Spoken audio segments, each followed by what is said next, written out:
আজকের এই ছোট্ট ভিডিওটা আপনার জন্য ভীষণ হেল্পফুল হতে চলেছে, কারণ আজকের এই রেসিপি থেকে আপনি বিভিন্ন ধরনের রেসিপি বানাতে পারবেন, যেমন chicken lollipop, schezwan rice, schezwan noodles ইত্যাদি। এটা বানানো খুবই ইজি এবং একদম রেস্টুরেন্ট স্টাইলে তৈরি হবে।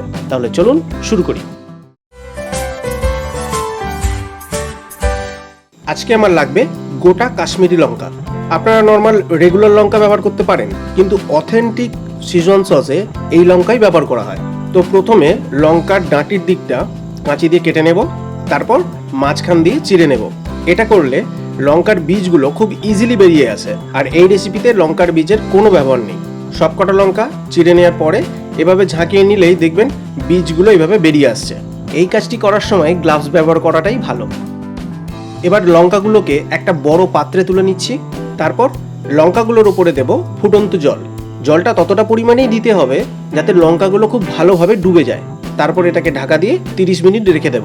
এটা না করে আপনি লঙ্কাগুলোকে 10 মিনিট জলে ফুটিয়েও নিতে পারেন। এটা করলে আপনার সময়টাও বেঁচে যাবে। 30 মিনিট পরে দেখুন লঙ্কাগুলো একদম সফট হয়ে গেছে। লঙ্কাগুলোকে কিন্তু অবশ্যই সফট করতে হবে, না হলে কিন্তু এই লঙ্কাগুলোকে ভালোভাবে পেস্ট করতে পারবেন না। এরপর লঙ্কাগুলোকে একটা গ্রাইন্ডিং জারে তুলে নিচ্ছি, আর এটাকে একটা স্মুথ পেস্ট বানিয়ে নেব।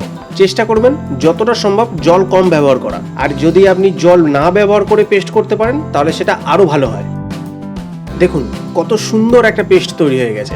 আমি এখানে মাত্র 2 থেকে 3 টেবিল চামচ জল ব্যবহার করেছি পেস্ট করার সময়। এবার কিছু উপকরণ কেটে নেব, যেমন রসুন। প্রায় 100 গ্রাম রসুনকে ছাড়িয়ে নিয়েছি। এই রেসিপিতে রসুন একটু বেশিই লাগে। রসুনগুলোকে একটা চপিং মেশিনে দিয়ে দিচ্ছি। এখানে চপিং মেশিন ব্যবহার করছি শুধুমাত্র সময় বাঁচানোর জন্য। আপনি নর্মালি কুচিয়ে নিতে পারেন, কিন্তু খেয়াল রাখবেন রসুনগুলো খুব ছোট করে কাটতে হবে। দেখুন কয়েক সেকেন্ডেই রসুনগুলো কাটা হয়ে গেল খুব ইজিলি। রসুনগুলো ভালোভাবে চপ হয়ে গেছে। এবার এটাকে ঢেলে নিচ্ছি। এবার এরই মধ্যে দিয়ে দেব আদা।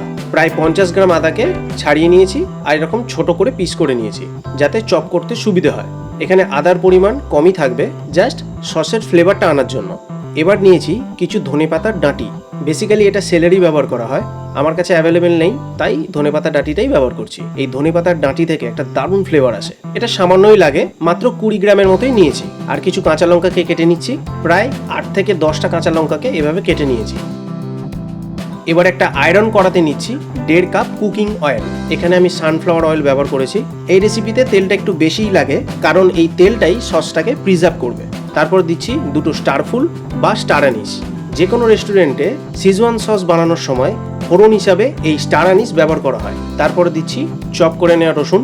এটা দেওয়ার পর মাত্র 1 থেকে 1.5 মিনিটের মতো একটু ভালোভাবে ভাজবো। তারপরে দেব চপ করে নেওয়া আদা। আদাটা দেওয়ার পরে কিন্তু বেশিক্ষণ ভাজা যাবে না, তাহলে কিন্তু তেতো হয়ে যাবে। সামান্য কিছুক্ষণ নেড়েচেড়ে দিয়ে দেব চপ করে নেওয়া কাঁচা লঙ্কা আর ধনেপাতার ডাঁটিটা। এটা বেসিক্যালি ইন্দো চাইনিজ রেসিপি, আর এই ইন্দো চাইনিজ রেসিপিগুলো মিডিয়াম টু হাই ফ্লেমে করা হয়ে থাকে, আর আয়রন কড়াই বা আয়রন প্যান ব্যবহার করা হয়। এবার এইগুলোকে মাত্র 2 মিনিটের মতো ভেজে দিয়ে দেব আগে থেকে বানিয়ে নেওয়া লঙ্কার পেস্টটা।